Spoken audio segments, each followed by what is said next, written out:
নমস্কার বন্ধুরা, ইনফো দপ্তর ইউটিউব চ্যানেলে আপনাদের স্বাগতম। বন্ধুরা, ইতিমধ্যে আপনারা হয়তো অনেকেই জানেন কৃষক বন্ধু প্রকল্পের ভেরিফিকেশন শুরু হয়েছে। অর্থাৎ যারা বর্তমানে কৃষক বন্ধু প্রকল্পের সুবিধা পাচ্ছেন কিন্তু পিএম কিষাণ প্রকল্পের সুবিধা পাচ্ছেন না, তাদের এই ভেরিফিকেশন ফর্মটি পূরণ করে কৃষি দপ্তরে জমা করতে হবে। আজকে এই ভিডিওতে আমি জানাবো এই ভেরিফিকেশন ফর্মের সঙ্গে আপনাদের কী কী ডকুমেন্টস জমা করতে হবে। এছাড়াও আমি আপনাদের কমেন্ট থেকে জানতে পেরেছি যে আপনাদের এই ফর্মটি পূরণ করতে কিছু কিছু জায়গায় অসুবিধা হচ্ছে। সেই বিষয়গুলো নিয়ে আমি আলোচনা করব আজ এই ভিডিওতে।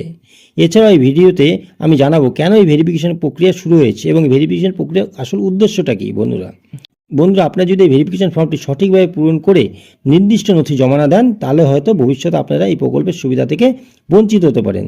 তাই ভিডিওটি অবশ্যই মনোযোগ সহকারে দেখবেন। চলুন প্রথমে জেনে নেওয়া যাক এই ভেরিফিকেশন ফর্মের সঙ্গে আপনাদের কী কী ডকুমেন্ট জমা করতে হবে। প্রথমে আবেদনকারীকে ভেরিফিকেশন ফর্মটি সঠিকভাবে পূরণ করতে হবে। বন্ধুরা, এর জন্য আমি একটি ভিডিও অবশ্যই আমার ইউটিউব চ্যানেলে দিয়েছি। সেখানে আমি স্টেপ বাই স্টেপ দেখিয়েছি এই ফর্মটিকে কীভাবে আপনারা পূরণ করবেন। আপনারা ওই ভিডিওটাও দেখে নেবেন। যাতে বলে রাখি, আবেদনকারীকে অবশ্যই ভেরিফিকেশন ফর্মটিকে সঠিকভাবে পূরণ করতে হবে এবং ফর্মের সঙ্গে আপনাদের দিতে হবে আবেদনকারী আধার কার্ড ফটোকপি, ভোটার কার্ডের ফটোকপি, ব্যাংকের পাসবুকের ফটোকপি, জমির কম্পিউটার পর্চার ফটোকপি। এছাড়া আবেদনকারী যদি একজন পুরুষ হন তাহলে তার স্ত্রীর আধার কার্ড, ভোটার কার্ড এবং ব্যাংকের পাসবইয়ের ফটোকপি জমা দিতে হবে। আর আবেদনকারী যদি একজন মহিলা হন তাহলে তার স্বামীর আধার কার্ড, ভোটার কার্ড ও ব্যাংকের পাসবইয়ের ফটোকপি দিতে হবে। আশা করি বিষয়টি আপনারা পরিষ্কারভাবে বুঝতে পেরেছেন।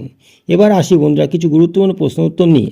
অনেকেই প্রশ্ন করেছে, আমি অবিবাহিত অথবা আমার স্ত্রী মারা গেছে কিংবা আমার স্বামী মারা গেছেন, সেই ক্ষেত্রে আমি ফর্মে কী লিখব। সেই ক্ষেত্রে বলি বন্ধুরা, স্বামী স্ত্রীর জায়গাটি আপনারা বা স্বামী অথবা স্ত্রীর যে জায়গাগুলি আছে আপনারা সেই জায়গাটা আপনারা ফাঁকা রাখতে পারেন, অথবা একটি দাগ দিয়ে আপনারা কেটে দিয়ে সেই জায়গাটাকে পাশে লিখতে পারেন এনে, অর্থাৎ নট অ্যাপ্লিকেটেড লিখতে পারেন। ঠিক আছে বন্ধুরা। আর বন্ধুরা, অনেকে আবার জানতে চেয়েছেন, আমি পিএম কিষাণ আগে পেতাম কিন্তু বর্তমানে পিএম কিষাণ পাই না, তবে কি আমাকে এই ভেরিফিকেশন ফর্মটি পূরণ করতে হবে? সেক্ষেত্রে বলুন বন্ধুরা, হ্যাঁ, অবশ্যই আপনাকে এই ভেরিফিকেশন ফর্মটি পূরণ করতে হবে। যারা পিএম কিষাণ বর্তমানে পান তাদের এই ভেরিফিকেশন ফর্মটি পূরণ করতে হবে না, কিন্তু কোনো কারণে যদি পিএম কিষাণ আপনি বন্ধ হয়ে যায়, অবশ্যই তাদের এই ভেরিফিকেশন ফর্মটি পূরণ করতে হবেই বন্ধুরা। আবার আপনারা অনেকেই জানতে চেয়েছেন আমি কৃষক বন্ধু প্রকল্প পাই না, অর্থাৎ আমি কৃষক বন্ধু প্রকল্পে আগে আবেদন করিনি, এই ফর্মটি পূরণ করলে কি আমি কৃষক বন্ধু প্রকল্পে নতুন করে যুক্ত হতে পারবো? এই উত্তরে বলি বন্ধুরা, না, এই ভেরিফিকেশন ফর্মটি শুধুমাত্র তাদের জন্যই যারা বর্তমানে কৃষক বন্ধুর সুবিধা পাচ্ছেন। নতুন করে এই ফর্মটি পূরণ করে নতুন করে কৃষক বন্ধু আপনারা যুক্ত হতে পারবেন না।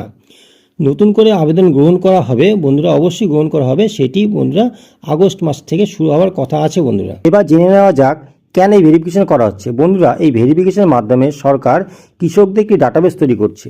এই ডাটাবেস থেকে সরকার জানতে পারবে যে পরবর্তীকালে যে কারা সরকারি চাকরি করছে, কারা ইনকাম ট্যাক্স দেয় এবং কারা এসআইয়ের নাম, অর্থাৎ এসআই 2026 সালে যে এসআই রয়েছে সেই এসআইয়ের কার্ডের নাম বাতিল গেছে, কারা হচ্ছে ডুপ্লিকেট ভোটার বা কারা হচ্ছে মৃত, সমস্ত ডাটাবেস যাচাই করে সরকার পুনরায় কৃষক বন্ধু প্রকল্প চালু করবে। এবং সম্ভবত যারা সরকারি চাকরি করছে বা ইনকাম ট্যাক্স দেয় বা যারা হচ্ছে কোনো প্রধান বা সাংবিধানিক পদে আছে, ঠিক আছে বন্ধুরা, তাদের নাম এই কৃষক বন্ধু প্রকল্পকে বাদ যেতে পারে। এটা সম্ভাব্য, এখনও সরকারি অর্ডার কিন্তু বন্ধুরা এখন পর্যন্ত আসেনি বন্ধুরা। তাই বন্ধুরা বলছি, এটা সম্ভাব্য একটা হতে পারে বা নাও হতে পারে। তবে বন্ধুরা মনে রাখবেন যে কৃষক বন্ধুর টাকা আগস্ট মাসের 15 তারিখ থেকে দেওয়ার একটি কথা চলছে। যদি এটাও কোনো একটি সরকারি কোনো অর্ডার আসেনি, এটা কৃষি মহলে অর্থাৎ কৃষি দপ্তরে এটা আলোচনা হচ্ছে এবং এই তারিখ ধরেই কাজ শুরু করা হচ্ছে। অর্থাৎ ভেরিফিকেশন আপনার ডকুমেন্টসগুলো আপনাদের থেকে কালেকশন করার পর সেগুলো ভেরিফিকেশন প্রসেস আমাদের বা কৃষি দপ্তরকে বলা হয়েছে যে সেটা হচ্ছে আগস্ট মাসের আগেই কমপ্লিট করার জন্য। বন্ধুরা, আজকে এই ভিডিওতে এখানেই শেষ করছি বন্ধুরা। আপনারা ভালো থাকবেন এবং সুস্থ থাকবেন। আমার ভিডিও যদি ভালো লাগে আমার পাশে থাকবেন বন্ধুরা। আবার দেখা হবে পরবর্তীকালে কোনো ভিডিওতে।